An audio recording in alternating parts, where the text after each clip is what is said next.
Good morning. Welcome to the forecast discussion for February 16th, 2011. It is currently 8:54 a.m. and temperatures are rising above freezing for most locations this morning, which is important because we do have rain on the way. Now, for portions of northeastern Pennsylvania and southeastern New York around the Hudson River Valley and points to the west, I am a little bit concerned about some of this rain falling as briefly freezing rain, especially on untreated roadways and cold surfaces. So use some caution this morning, at least for another hour and a half, maybe 2 hours. And by 11 a.m., I think everyone will be above freezing over the interior. But there will be that threat. Right now, we have plenty of overcast skies, no precipitation falling.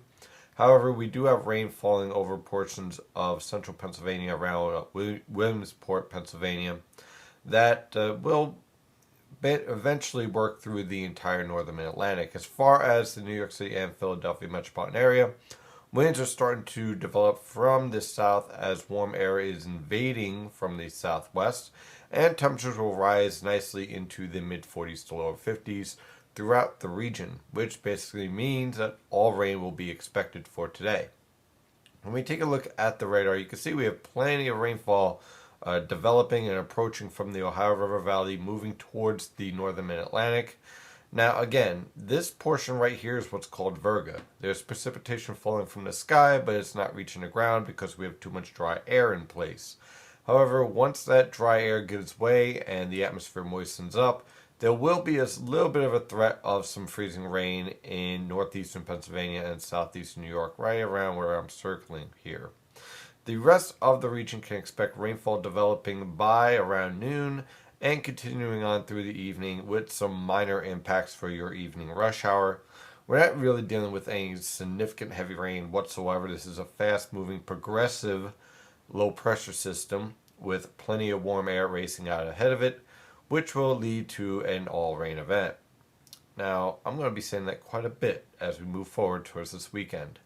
Yes, I know, there's a lot of discussion about a winter storm, and I'm going to cover all of that in just a moment. But first, I want to show the infrared satellite picture, and notice we have a polar disturbance right here and a subtropical disturbance right here, and they're moving quickly to the east.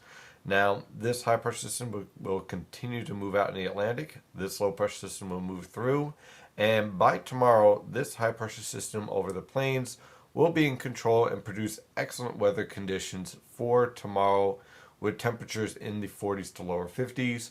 By the way, Saturday, ahead of our storm, temperatures will be in the mid 40s to lower 50s with no sign whatsoever of any polar or Arctic air mass anywhere near the Philadelphia and New York City metropolitan area.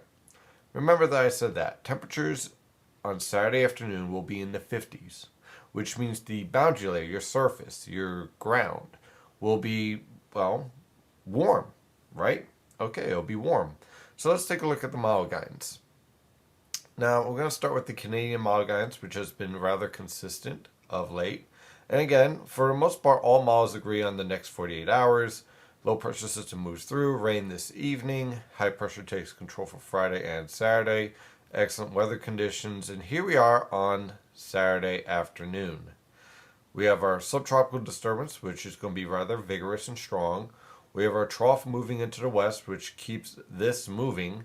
And we have our upper level low over Quebec that will continue to lift north and east towards the Canadian Maritimes, producing a very, very, very neutral NAO pattern, which means that we really don't have any high latitude blocking in the Atlantic, which means everything just keeps on moving right along.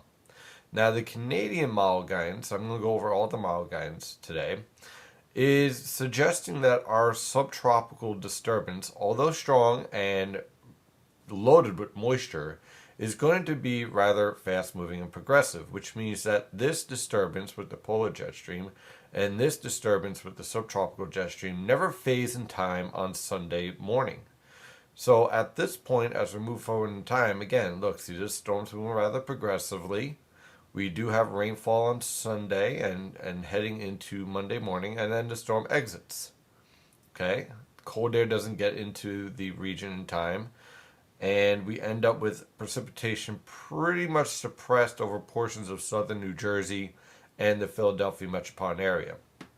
I think this is a bit too much suppressed. And for the most part, I think that this precipitation shield is more expansive. But at the same time, we have to remember the air mass that's in place. Temperatures ahead of this storm are in the 40s. The coldest temperatures get ahead of this storm are in the lower 30s. So extremely marginal temperatures for any type of frozen precipitation, let alone snow. So that's the Canadian model guidance. Now let's move to the GFS model guidance, the savior for snow lovers everywhere. I know plenty of people have been pulling up this model, even when the HPC warned yesterday that the model was corrupted and had poor data, and used this guidance to support the potential for a major snowstorm along the East Coast. So here's the 0Z guidance, and you can see on Sunday we have a storm moving up, and look, we have precipitation over the New York City and Philadelphia metropolitan area. The heaviest precipitation is focused over the coast. And what we see moving forward is still the GFS trying to phase the polar and subtropical disturbances together. But also we have to notice that the thickness line is rising along the coast. So what do these observations mean? Well, when you look at the actual model guidance, so what's called MOS guidance, temperatures are well above freezing throughout much of the northern mid-Atlantic. The exception is northeastern Pennsylvania and extreme northwestern New Jersey, and also northern Connecticut and portions of the Hudson River Valley around Poughkeepsie, where temperatures briefly touch 32 degrees on Sunday morning. Thereafter, temperatures rise into the mid to upper 30s, touching 40 degrees. Clearly not supportive for snowfall accumulation, at least not on the roadways. Now, you could get some snowfall accumulation on the grass and some cold surfaces with some snow in the air, because after all, temperatures are below freezing at 850 millibars. But even over the interior, temperatures are extremely marginal on the 0Z GFS guidance. Now, why am I bringing up the 0Z GFS guidance? Well, the 0Z GFS guidance suggests that there could be a phase here, and that's what's getting everyone all excited.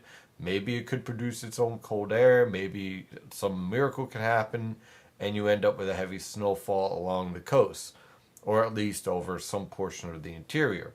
But when we look at the actual data, it's marginal at best.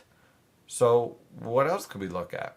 Well, I want to just bring up the 06Z GFS. Why? Well, when the new data comes in, and you see how this storm progresses, it's starting to move away from the phase idea. Okay, it's starting to keep these two disturbances more and more separated. You still have a neutrally tilted trough, and you still have a strong storm along the coast, but it's a little bit further east, a little bit more progressive, and of course, temperatures at the surface remain warm. Also, the majority of the precipitation remains south of all of our coldest locations, like northeastern Pennsylvania, the Hudson River Valley, and northern Connecticut. So the majority of the lifting is focused along the coast. So what you could end up with is some heavy rain mixing with snow at times, not much in the way of accumulation, just basically a raw, uncomfortable day on Sunday. Then we move to the European model guidance, which has been pretty consistent and closest to all the ensemble model guidance. Because as you can see, we end up with a dry, comfortable day on Friday and Saturday. Here's our storm approaching on Saturday night. Notice we have our subtropical disturbance. Here's one polar disturbance. Here's another one starting to dive south. Here's our trough over the west coast. This is what keeps everything progressive and would negate the potential for a full-on phase.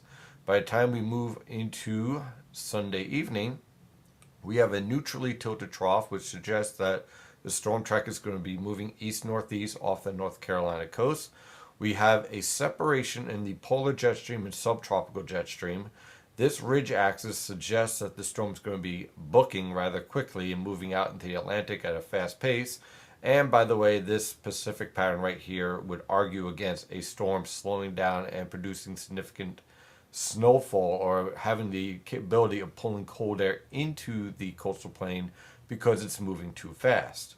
So as a result, what you end up with is a storm that focuses the majority of precipitation along the coast. That precipitation will be falling into an atmosphere that at the surface will not support snow accumulation. Probably talking anywhere between 36 and 40 degrees for surface temperatures at the height of this storm, which means you could get a little bit of snow in the air mixed in with this rain, but accumulation will be incredibly difficult. And as far as the interior, as you can see, dry air is focused along the interior. So one would think with this type of setup on the European guidance that locations like northwestern New Jersey, northeastern Pennsylvania, the Hudson River Valley, and northern Connecticut would see limited precipitation. Again, this solution here makes the most sense because of this trough in the west, because everything has to keep on moving. It's as simple as that. So moving forward into the forecast beyond Sunday, a ridge begins to build for early next week and we begin to warm up. And then by Wednesday, we have the potential for another significant rainstorm over the northern mid-Atlantic with temperatures in the 50s. So that's basically your forecast for today. I'm going to continue to keep an eye on this storm, but right now I'm simply just not impressed with the potential for a snowfall accumulation. There could be some rainfall though. I'm your meteorologist, Stephen DiMartino. Of course, you can follow the latest weather information at nynjpaweather.com and nynjpaweather on Twitter and Facebook. Have a wonderful day. Stay safe out there.